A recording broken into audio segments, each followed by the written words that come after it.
Hello witches, wizards, and those who are yet to receive their Hogwarts school letters, welcome to my Harry Potter kitchen. This is the YouTube series where I am baking my way through the Harry Potter books, making recipes for all the food and drink we find inside. If you missed last week's recipe where we made some Hogwarts house inspired dinner drinks, then make sure you check out the link down below in the description to catch up. And if it's your first time in the kitchen, welcome. And if you don't want to miss a thing, then make sure you hit that subscribe button and click on the notification bell so you get an alert every Magic Monday when there is a brand new recipe. Speaking of which, it's Monday, so let's head back into the chamber to see what's next.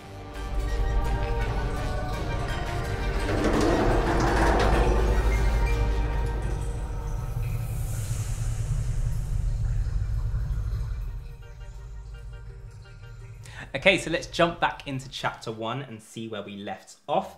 The Dursleys are just going through their dinner plans before the Masons arrive. Harry has reminded them several times that he knows he needs to be in his room, making no noise and pretending he's not there. And just towards the end of their plans, I can see our next recipe. When dinner's over, you take Mrs. Mason back to the lounge for coffee, Petunia. Looks like we better get the kettle on.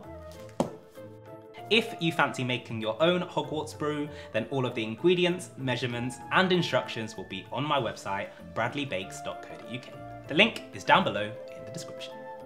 So in this recipe, we are gonna make a cup of coffee, but as you know, in my Harry Potter kitchen, we don't do things by halves, so we're not just gonna put the kettle on and add in some instant coffee powder, we're gonna make this one from scratch. Okay, we're not gonna go to a coffee field and pick the beans, we might save that for series 3, but instead we are gonna use raw and unroasted coffee beans. I'm gonna show you the process of roasting them to get the perfect flavor that you want, and then we're gonna turn it into a cup of coffee.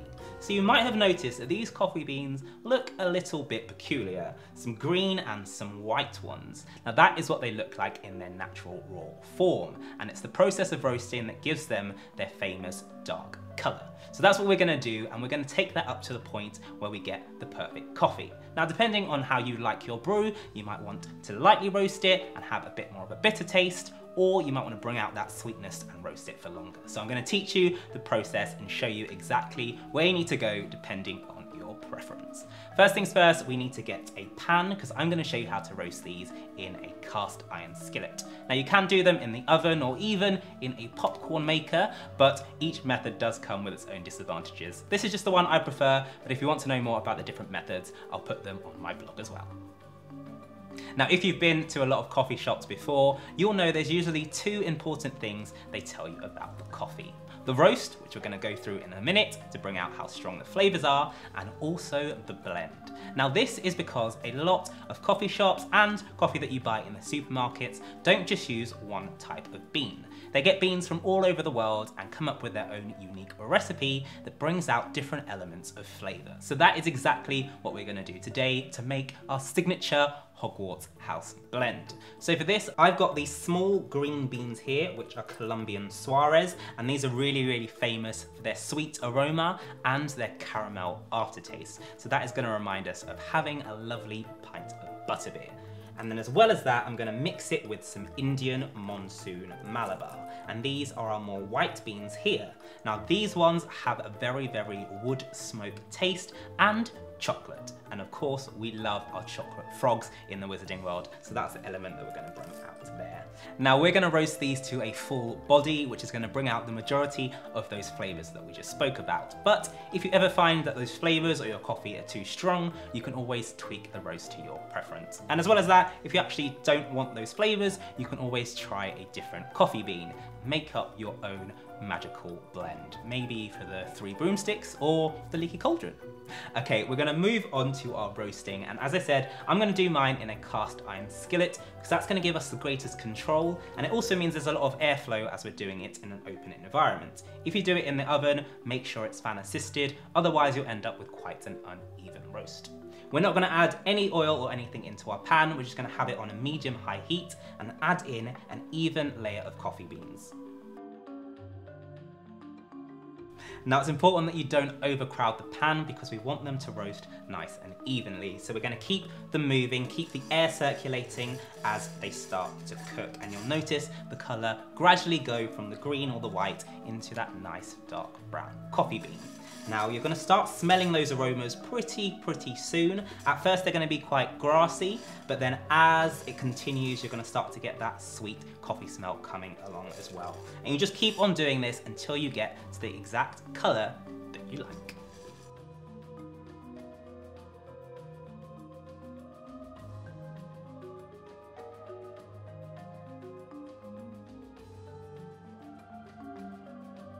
Transfer them to a bowl and allow them to cool completely before you handle them.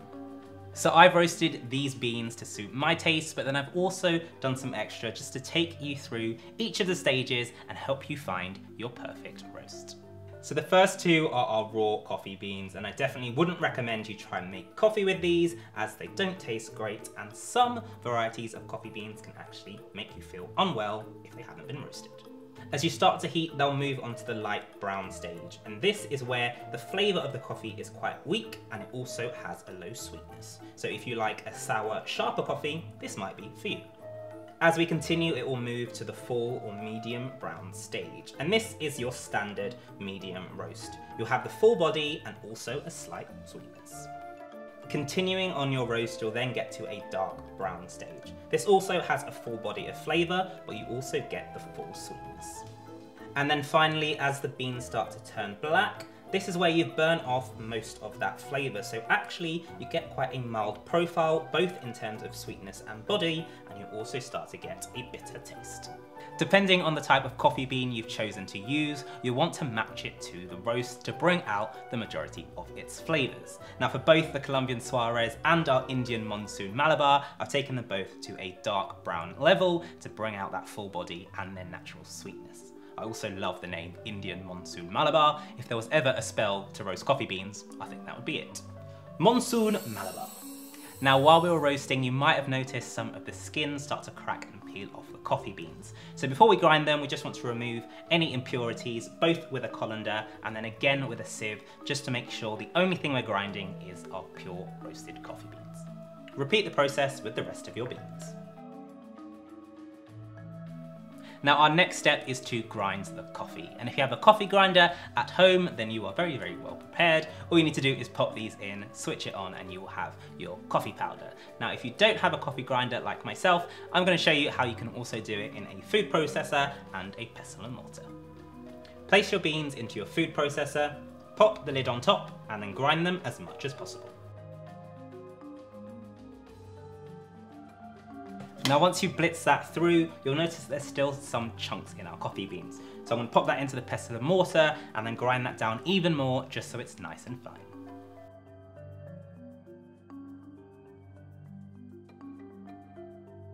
Once you're happy with the consistency of your first set of beans, you want to transfer them into a separate bowl and then move on to the next beans in your blend.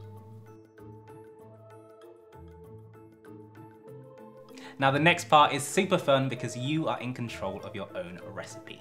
The whole idea behind a signature blend is that you can play around with the different ratios of your coffee powders and come up with a perfectly unique flavour that is suited to your taste. Now I love the flavours of both the caramel and that wood smoked chocolate, so I'm going to use equal parts, but I definitely recommend you play around with different combinations to find one that you're really happy with.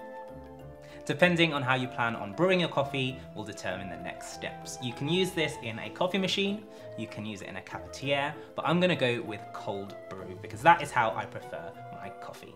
This is an overnight method where we're gonna leave it to soak and infuse so all the flavour from the coffee comes out, but we have a perfect iced coffee waiting for us the next day. Place your fine sieve container into the middle of your pot. Add in your coffee until it's about 1 centimetre from the top. Then all you need to do is pour over your cold water.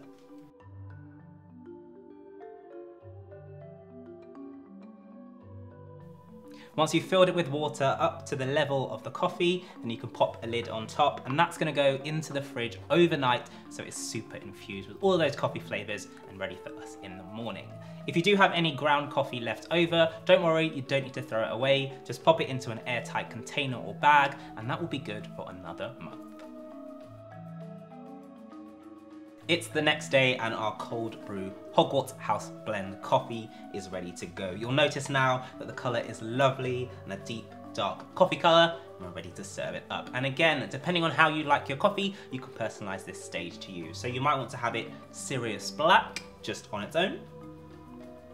Or you might like to add a splash of milk and create your Patronus. Personally, I like my coffee iced, so I'm going to show you how to make a really easy caramel iced coffee that is going to remind you of butterbeer frozen. Add some ice into a shaker. Fill with your Hogwarts house brew. Add in your caramel syrup, your milk, then pop the lid on top and give it a good shake. Fill your glass with ice and then pour your iced coffee on top. As an optional extra, you can finish yours with squirty cream and some butterscotch fudge pieces. So there you have it, our Hogwarts house coffee blend is finished and served up 3 ways. We've got it seriously black, we've got our Patronus with milk, and our butterbeer iced coffee. Let me know down below in the comments how you prefer your coffee, if you drink it at all, and if not, what would you prefer as a hot drink instead? That is all for this week. I'm about to have myself a little pick-me-up, but if you want to see more from my Harry Potter kitchen, make sure you hit that subscribe button and click on the notification bell, and you'll get an alert next Monday when there is a brand new recipe. That's all for this week, and I'll see you next time. Cheers!